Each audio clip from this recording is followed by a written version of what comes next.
It's a good thing to age, but in this part of the world, sometimes I wonder the way we handle our elders, and of course, especially the poor amongst them.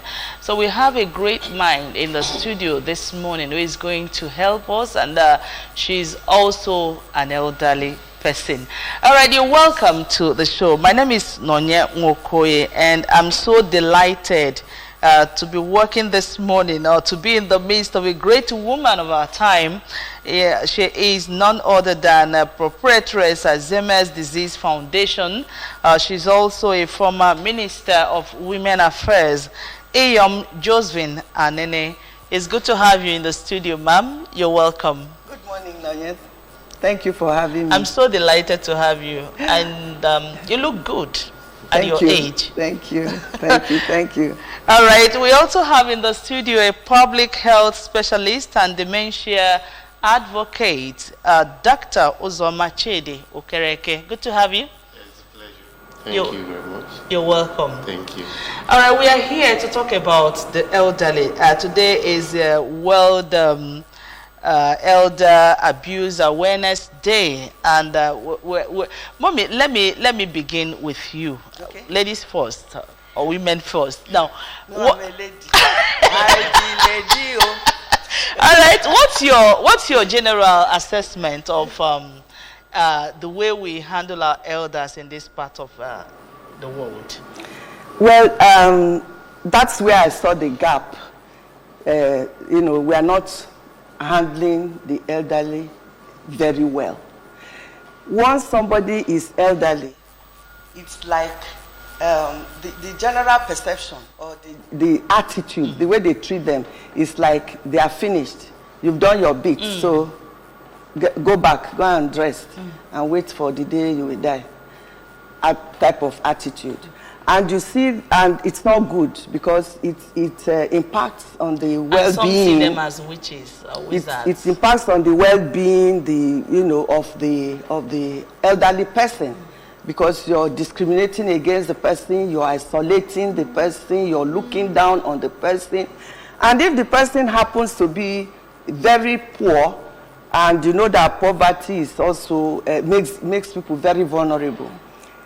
So they are more vulnerable, and then if they are poor, they will be regarded as either they've lost their minds, they can't think well, or that they are witches. And, casting the old away is a terrible thing, because we are losing a lot. Even though people are elderly, if they haven't got dementia, if they have not lost, their memory, cognitive apart, they are a storehouse of knowledge, and that is why when an old person dies, you say a library has been burnt, because you can't get it again. And these people are, they have so much to give back to the society, they have so much to contribute, they have so much teaching to share with the younger generation, and direction to give to the younger generation. So casting them aside is a loss. It's a loss to the society, a loss to the community, and humanity generally. All right, Doc. Could you let us know who actually is an elder? All right. Thank you very much. Based on different definitions, we've used the benchmark of 65 years and above. And based on recent studies, because there are ongoing studies, aging studies, we even had to reduce age to 60, because there's a study in Peru that found out that once people are 40 years and above, there has been an increasing prevalence in cognitive decline. By cognitive decline, people start having signs of... 40? Yes. Yeah. 40 years and above. And we have our local research here where we've actually picked out people that are 20-something, having all those signs and symptoms of cognitive impairment. And at a local level, in partnership with Alzheimer's Disease Foundation, the Anambra University Teaching Hospital and University of San Francisco, we're actually carrying out the pilot study. We carried out the pilot study, and we found out more interesting studies. And that gave birth to a tool that we are actually using in Anambra to assess our elderly people in the center. I really thank you for what she's doing with ADF and the center. We have a tablet-based cognitive assessment tool. Now, what that tool does is to, in 10 minutes, assess whether you have a sign or a predisposition to cognitive impairment. And this is, we're having very interesting findings. And thanks to ADF and our partners, we are still trying to come up with the second phase of the study. So it's actually important that we take care of our elderly people, especially in the light of these new findings that people are having cognitive impairment.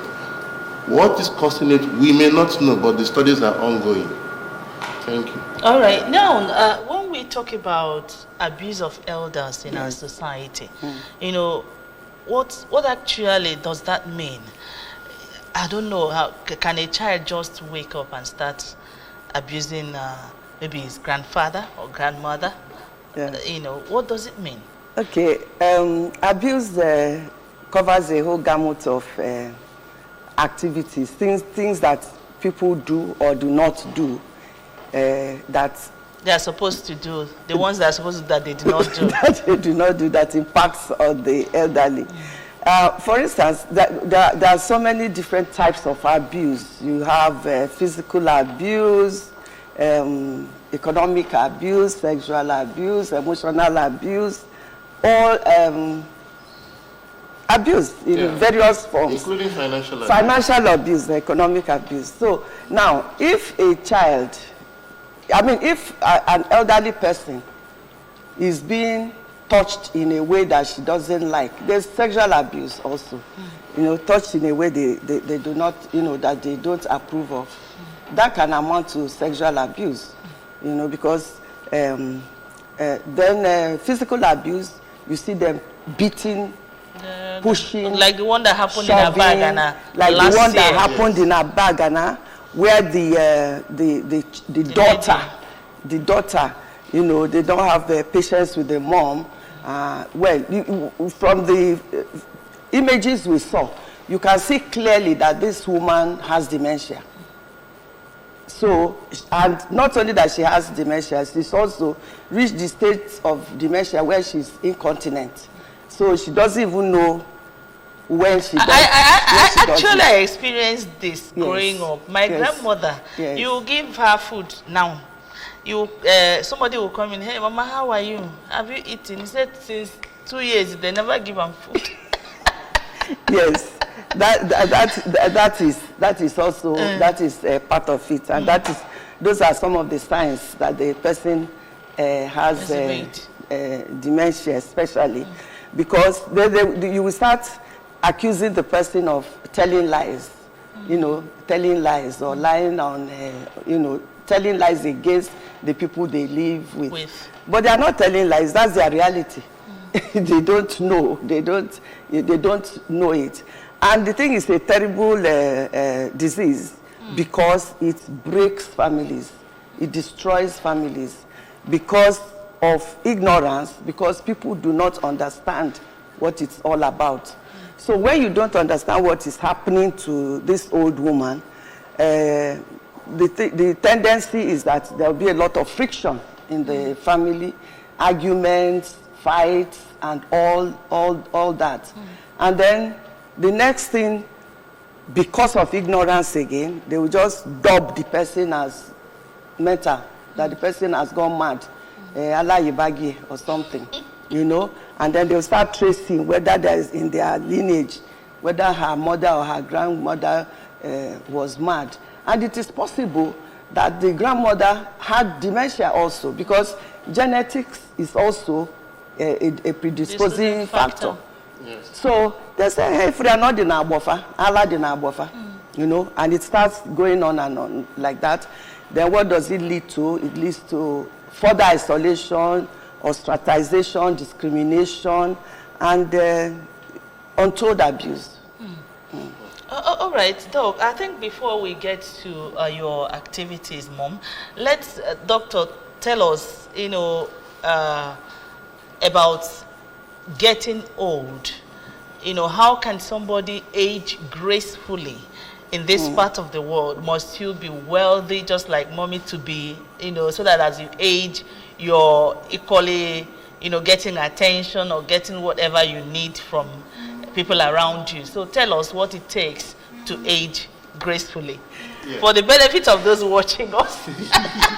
I will answer you about that.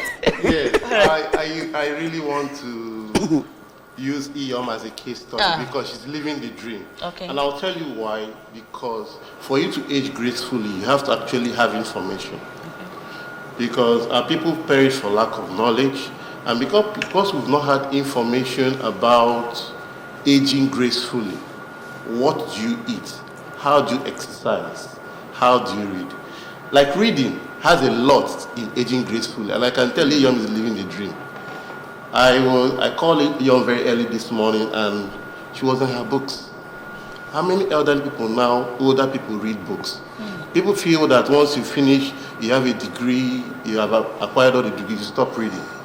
But reading never stops, because when you read, you're activating your brain cells. And those brain cells helps you to age gracefully. You eat right. There are a lot of foods, they're brain healthy foods that we need to eat. And there are foods we are not supposed to eat. Soda has not been very good for us. Alcohol has not been very good for us. Smoking has not been very good for us. Yet people engage in it. Something as simple as sleep, having at least 4 to 6 hours sleep. A lot of people don't sleep. When was the last time you slept? When was the last time you had nature walk? And that's why I still refer to ADF, because that's an environment where people come in, you are too in nature. When was the last time you played games? These are things that help you to age gracefully. There are modifiable and non-modifiable factors. As long as you take care of the modifiable risk factors, you will age gracefully. Thank you. All right, in case you're just watching, this is Good Morning Anambra, and today happens to be World Elder Abuse Awareness Day. And of course, we are addressing elder abuse in our communities, especially in Anambra State. I have in the studio Iyom Josephine Anene and Dr. Uzoma Chede Okereke. We take a very short break here. When we return, the program continues.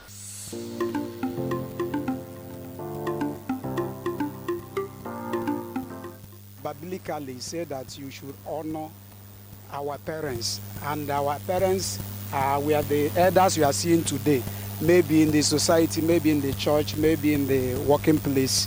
So the more you respect them, the longer you live, because that is one command or law with a promise that when you respect an elder, your days will be long. So, and you find out those people that dishonor elders, you find out those youths, their days were not long. Because anytime you respect elders, your days will be long. They can do what you say. So your phase is a rutuya. So it is good that we begin to respect elders, because the more we respect them, the more God give us the grace to live. To me, I feel like it's very important, because one day all of us will also be an elder. So like what you give, just like give and take, what you give at the same time you're still going to receive it back. So apart from the moral value that is attached to it, it's something that is necessary. Even if somebody is not an elder, so far the person is your senior, it's of paramount importance that you respect them, at least for the sake of doing it, because somehow, someday, you are still going to see someone that maybe that you senior that is still going to respect you. So it's a give and take something. So it's necessary that we do it.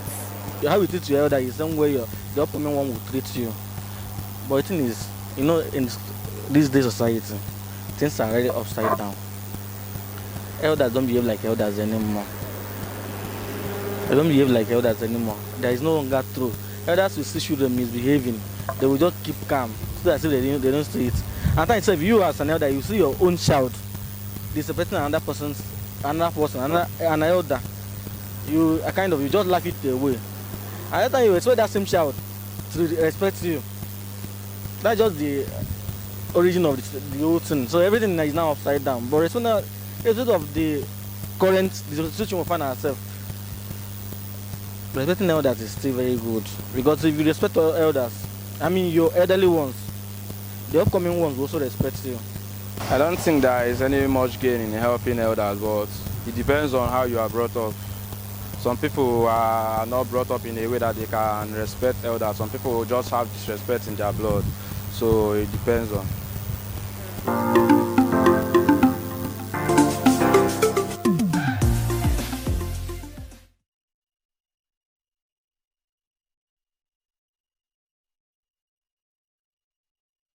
Right, you're welcome back to the live studios of Good Morning Anambra show with Iyom Josephine Anene and Dr. Uzoma Chede Okereke talking about prioritizing dignity, addressing elder abuse in our communities. And of course, we've really talked a lot about the elderly in our society. Now, we've gone to the field to feel the pulse of people, and I'm glad it's mostly young people that they spoke with, talking about respecting the elders. And you heard what they said. I don't know, quickly react to that before we move on. Exactly, that's what we are doing.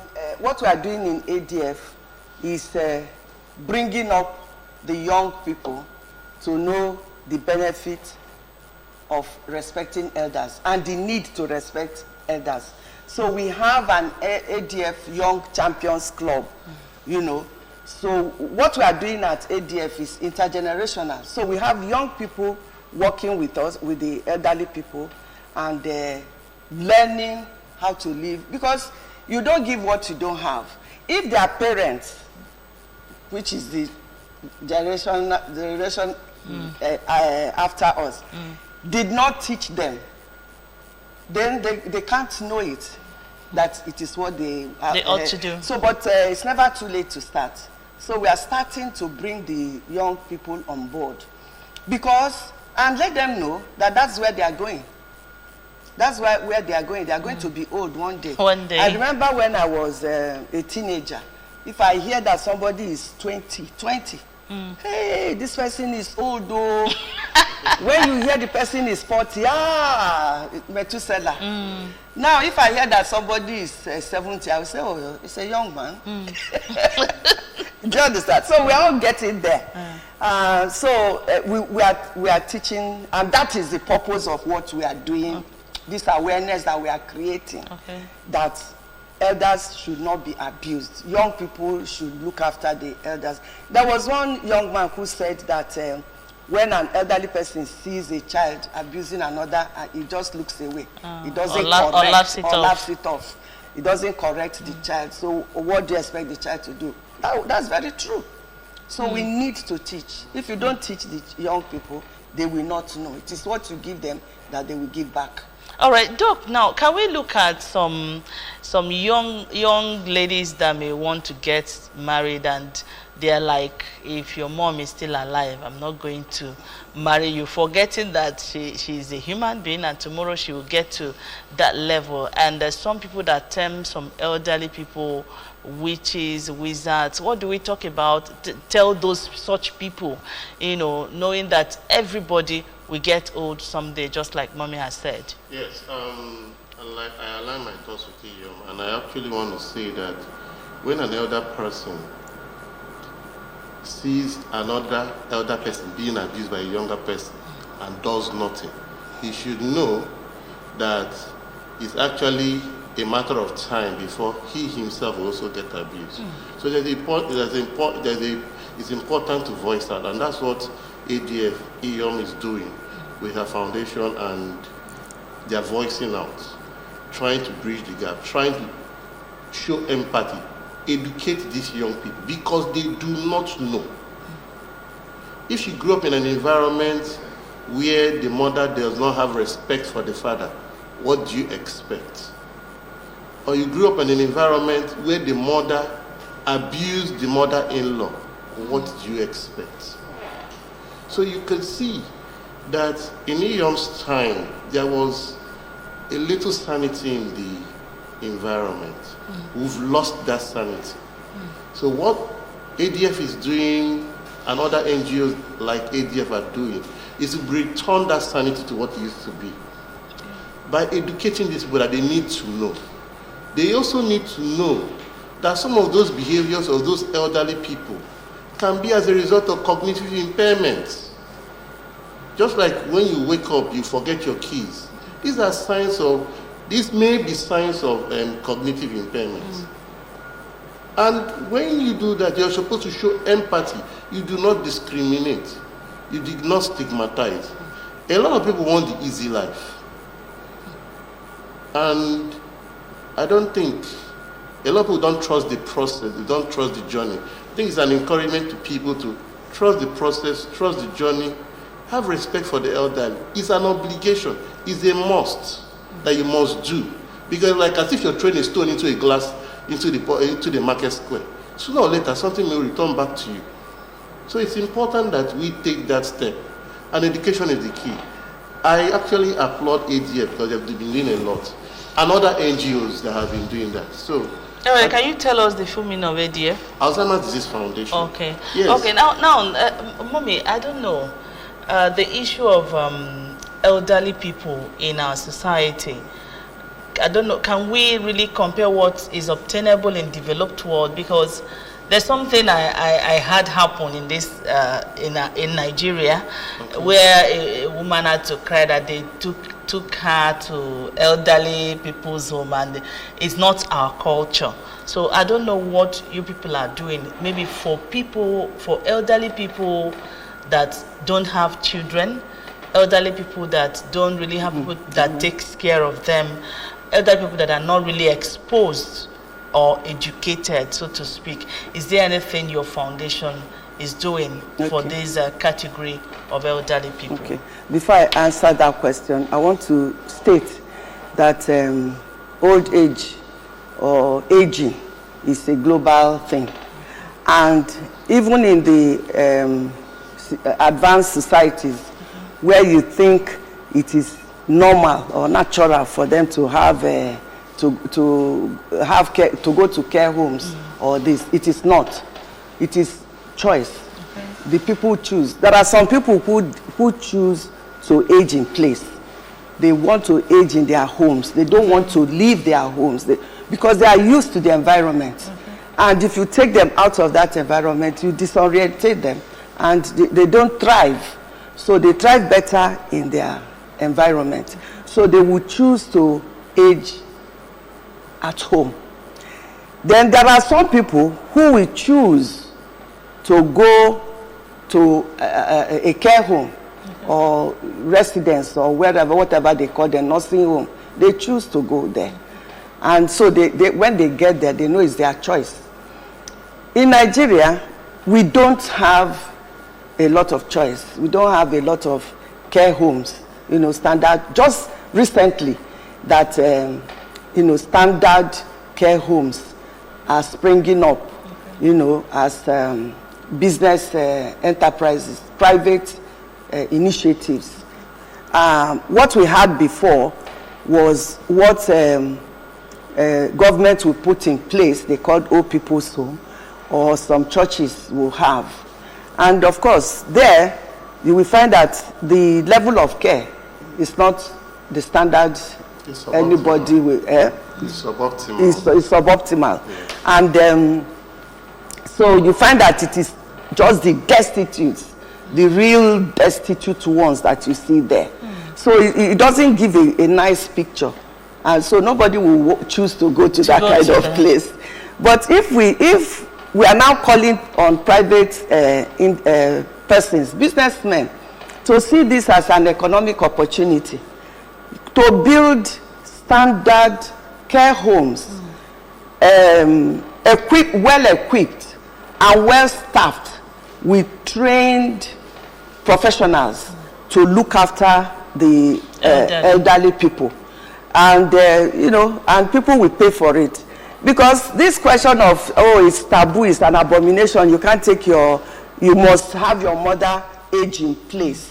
Are you in place to look after your aging mother? That's exactly, because people are getting busier. Will you leave your mother in a house that you have built and fenced so that even neighbors cannot even come in to assist her? And she's there alone with an untrained house girl who will just abuse her from beginning to end until she gives up. Is that the way you want your mom to age? That's not dignifying. It will be more dignifying to find a care home where your mother will be properly looked after, where she will age gracefully, she will age with dignity, and she will age with proper care. Her health issues are well looked after and all that. So we are advocating for that. Whether a lot of people are saying no, but change is always resisted. But I think that the resistance is breaking down now because of the reality on ground. Okay, now there's something that comes to my mind while she was talking.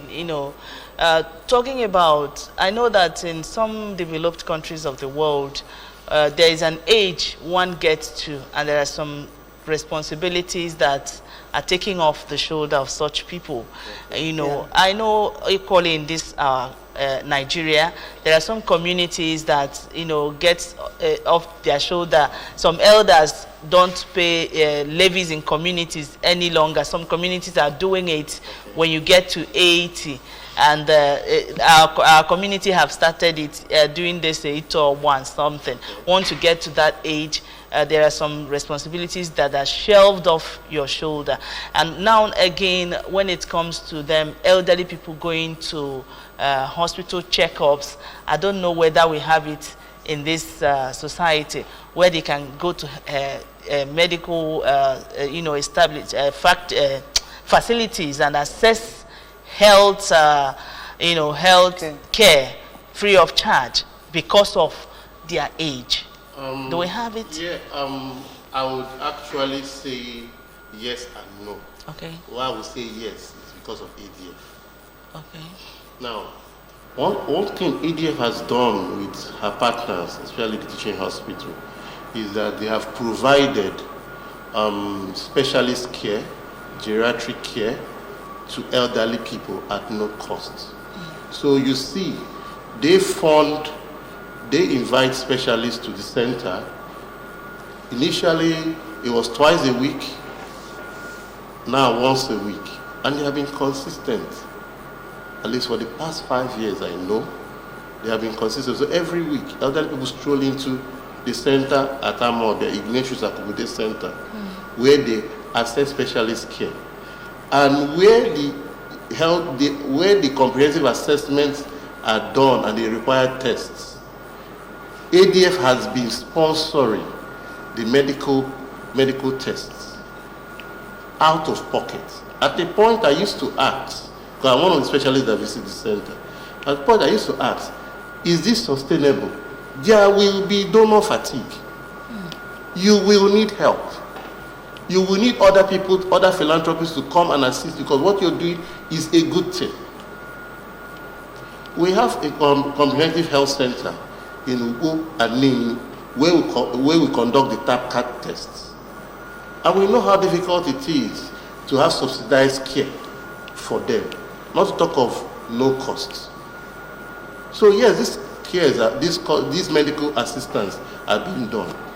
Some of the referrals, as of last year, there was one very bad case we had in ADF. I assessed, I spoke with the founder, and we referred her to teaching hospital. All costs paid by ADF. Then I got thinking, I said, this cannot be sustained. You need external funding so you don't have donor fatigue, which has always been a major problem. But we need to encourage this thing, because there's no group insurance. A lot of people are doing out-of-pocket expenditure, so there's financial catastrophe. The people, the families are trying to make ends meet. So you see children that are supposed to be at home to take care of their parents, a wolf pack phenomenon. They are not able to do it again. So that is where ADF comes in.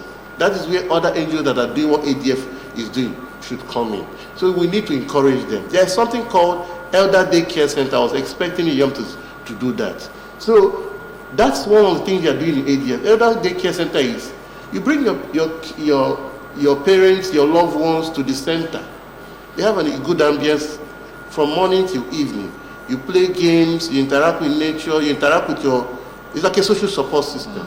When you finish doing that, you go home. Where is it actually? It's at Ignatius Akubide Center, Amobia. Yeah. And we want that thing to be replicated in all the 21 local government areas in Anambra State, because we need one to be very close to any elderly person. Because I agree with you that some elderly people will not want to leave their area of abode.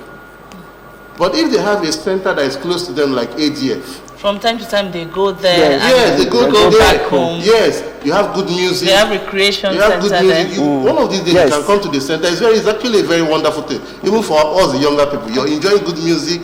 You're enjoying work with nature. You're learning a lot of things from the elderly people. Because there's this intergenerational gap, which is something I'm very passionate about. The elder teaches the young people. Remember, the EOM's age group have a lot to teach us.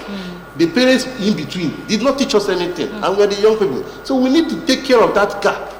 And this is what this foundation... And very fast too, because because the culture is eroding our society. Now, before we do that, I want to mention that we have some teaching hospitals now in Nigeria, all over Nigeria, that have geriatric wards, that have geriatric units. And in these geriatric units, they practice what they call elder-friendly initiative. So, you know, when you go to teaching hospital, oh my God, you queue up here, you stand there, you go and pay there, you come back. So, in those hospitals who practice elder-friendly initiative, the elderly people don't do that. You know, they are once they come, they will be attended to. They'll be taken care of. So there are many many teaching hospitals that have geriatric units in Nigeria that are practicing. Can you tell us anyone around for the benefit of people watching us? I know the ones I know very well are teaching hospital Bini, UBTH Bini. Okay. I know the teaching hospital in Port Harcourt. I can vouch for them, but I know that there are so many because we went for a meeting and so many of them, the CMDs came. I cannot, I haven't seen their own. Then of course, UCH, Ibadan. Yes, and you know there is a geriatric center in UCH Ibadan called the Tony Aneni Geriatric Center in UCH in Ibadan. Yes, so we have all that in place. Then the more interesting one is the National Senior Citizens Center has designed a what do I call it? A curriculum? No, not a curriculum. No, not a guideline. They've designed architectural plan. You can see it on their website, so that, and they're asking all the states to adopt it. And you can adapt it depending on your culture. Do you understand? You can do cultural, if culture dictates that you can make some adjustments. But what they are saying is that every state must have a center where elderly people can go and socialize and, relax and whatever. In fact, the DG of NSCCA, Dr. Omekaro, is dreaming and praying that every local government should have one. So that at the end of the day, yes, we will have at least 774 elder care centers, for the elderly.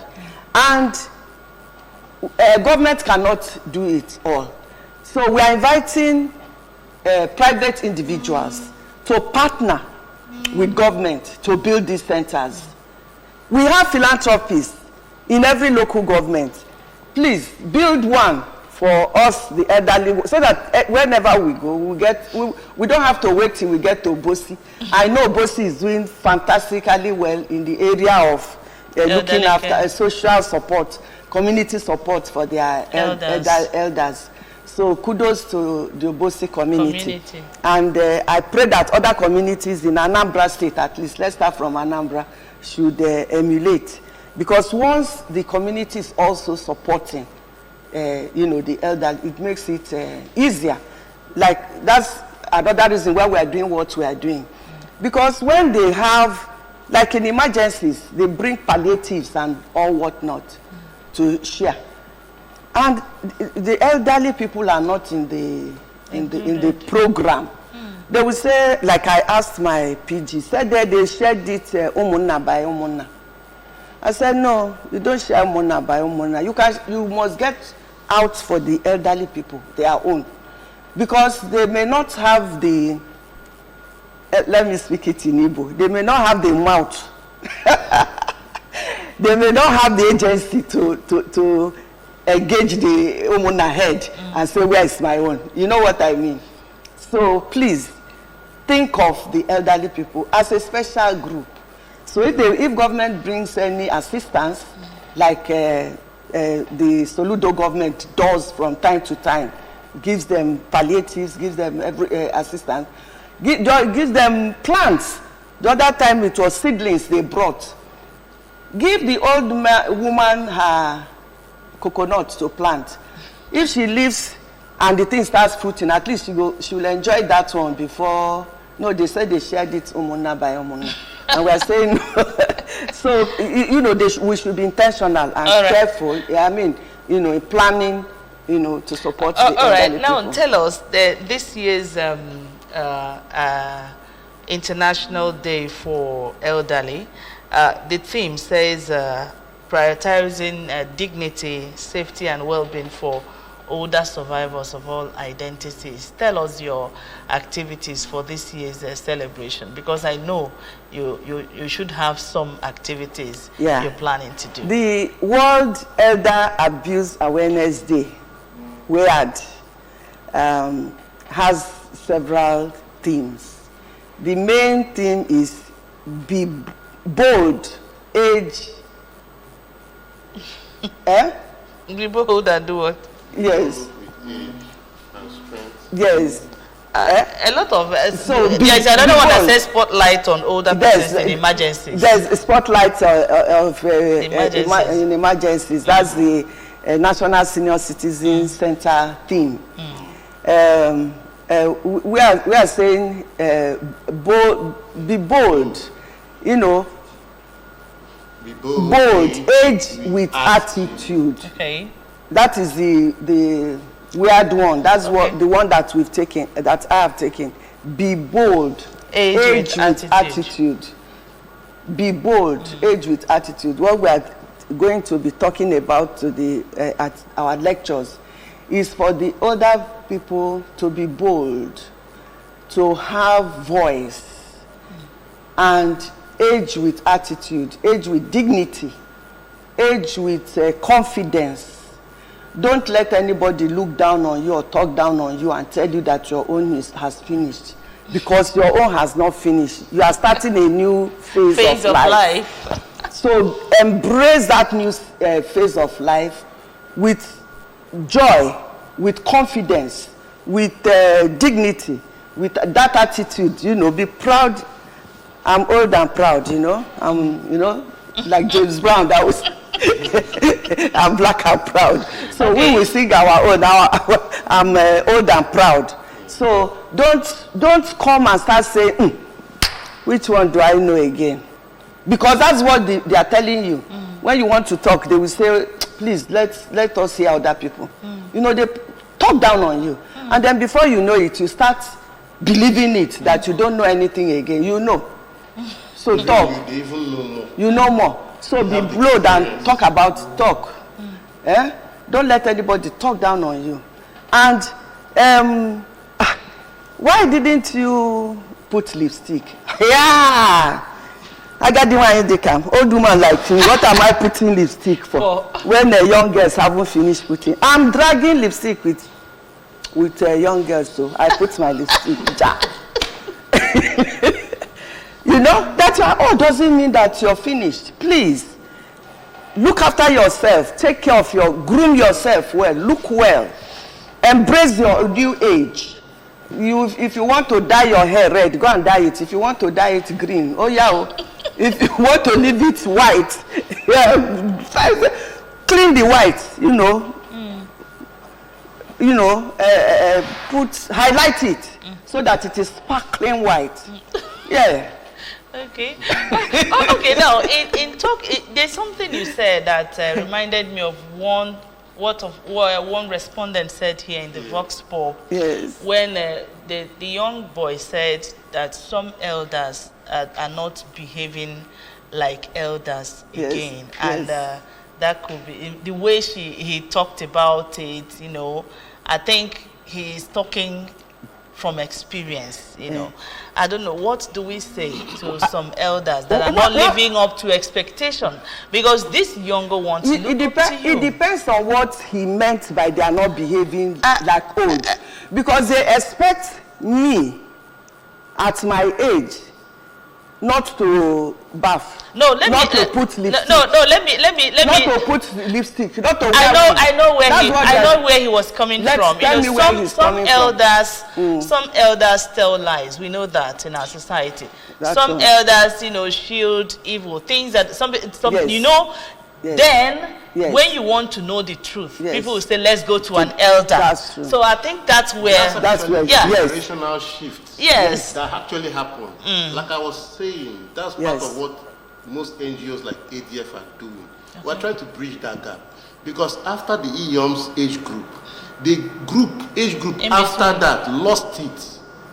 Now, sending a wrong message down, cascading down to the...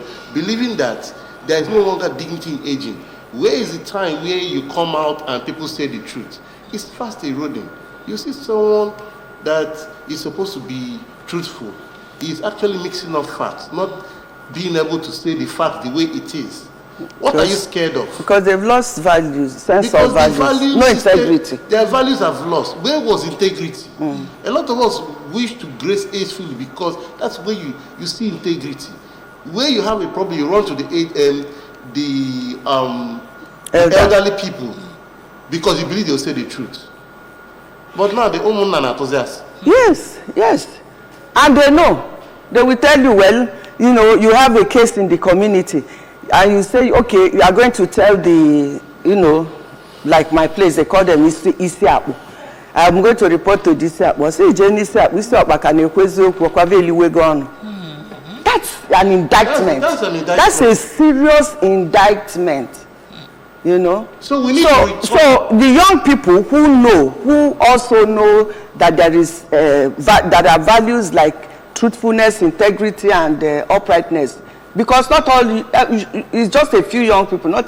There are many young people who are, you know, who know what to do. Do you understand what I'm saying? So when they see elders like that who are betraying age-old trust, they get disgusted, and so I think that's what the guy meant. Yes. Okay, now I don't know the activities you have for this week or for today. Do you have any activity for today, tomorrow, or next? You know, in your NGO. We on Saturday. Okay. Saturday is going to be a packed day. What we have done is that we are going to have a kekekade. What's that? I want to know what it means. What's kekekade? I used to hear of motorcade. Okay. Motorcade is one motor in front of the other, isn't it? A long line of motors.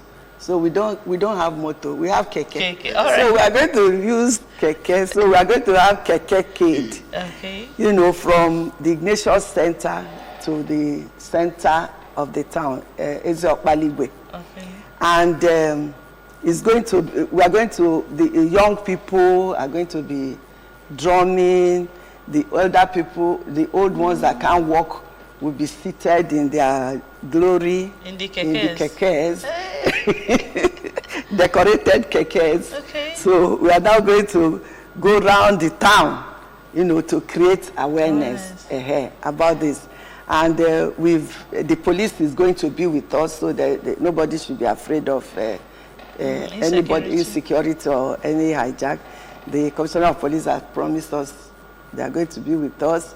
The road safety commandant they are coming with their men and their ambulance in case of emergency. In case if You may have some ambitious old women or men who say they want to They walk. want to walk. When there's an emergency, we put them in the road safety ambulance. So it's going to be fun.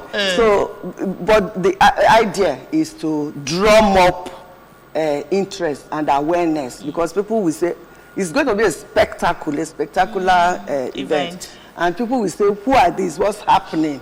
So it's the old of our communities. I wish I would be around. They are saying, stop, don't abuse the then after that, we are now going to the for lectures. Okay. We are going to have series of lectures, health talk, many things, many topics that we're going to. The doctors will attend to elderly ones. Yes, we'll have doctors on ground. They're going to be eye checks and nurses. By going on simultaneously by this side, everything. Okay. Yes. All this in one day? Yes. On Saturday? The whole of Saturday is our day. It's packed. Okay. Then we are going to, of course, because we will entertain ourselves. Then we will dance. So me, I want to dance. Okay, venue of the lecture. Could you let us know? Baligwe. Okay, that's that place. Baligwe, yes. Okay. In the hall there. Okay. Ezio Baligwe. And then the arena for the dancing and all what we are going to have. Okay.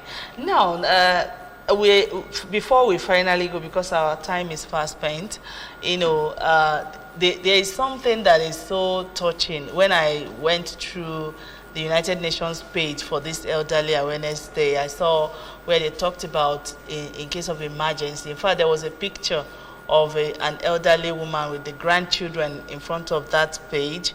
They said that flood actually affected them. Now, in Anambra State, because let's use our state as an example, I don't know if there's anything you can tell those in positions of authority concerning the elderly in some remote places, because there's this emergency by NEMA announcing of emergencies coming of flood and all whatnot. Are there things that government can do or people in positions of authority can do, to help these people even before the time, so that we don't have any casualty of any sort or anything that will happen to an elderly person since you are celebrating their day today? In our invitation, we have invited government. Okay. We've invited the Ministry of Health, Ministry of Women Affairs, and several other government agencies. The one of the topics, is about this emergency that you talked about, in emergencies. One of the topics is going to be discussed. Do you understand? And so, because we are going to have the government people there, so it's going to be a round table discussion. And from the discussions, ideas of how to make a policy concerning that will come out. That will be one of the outcomes we expect. Yes, because like you said, how are elderly people treated in emergencies? How are they treated? The last flood we had, I went to one of their camps and I saw the elderly people there. It was not a good sight. It was not a good sight. I saw even women who just had babies. It was not a good sight. And so I'm sure that by the time we finish, we will come out with recommendations, strong recommendations that we will pass on to the government and then possibly take to the House for them to, make a law for us. And prayerfully it doesn't end on policies, but implementation. Implementation, yes. Okay. But at least we have something to hold on to. Okay. If there is no policy at all, they will tell you there is none. Okay. But if there is a policy, then we can hold them and say, please, there is a policy like this. Can you try? It will be another phase of advocacy. We will not be tired. Okay. All right. I think our time is fast spent, and our producers are calling us to, get off the stage for other people that have programs. And I must say, I'm very, very happy having you in the studio today. Thank you so much Thank you. proprietress at Alzheimer's Disease Foundation, also a former Minister of Women Affairs, Iyom Josephine Anene, and Dr. Ozomachi Okereke, public health specialist and dementia advocate. We'd like to thank you so much for your time on Good Morning Anambra. Thank you for having us, and thank you listeners for listening to us. Yeah, thank you very much. You're all invited on Saturday. All right. Yes, thank you. We'll see you tomorrow on Good Morning Anambra show. It's a goodbye from me. My name is Nonye Mwokoye.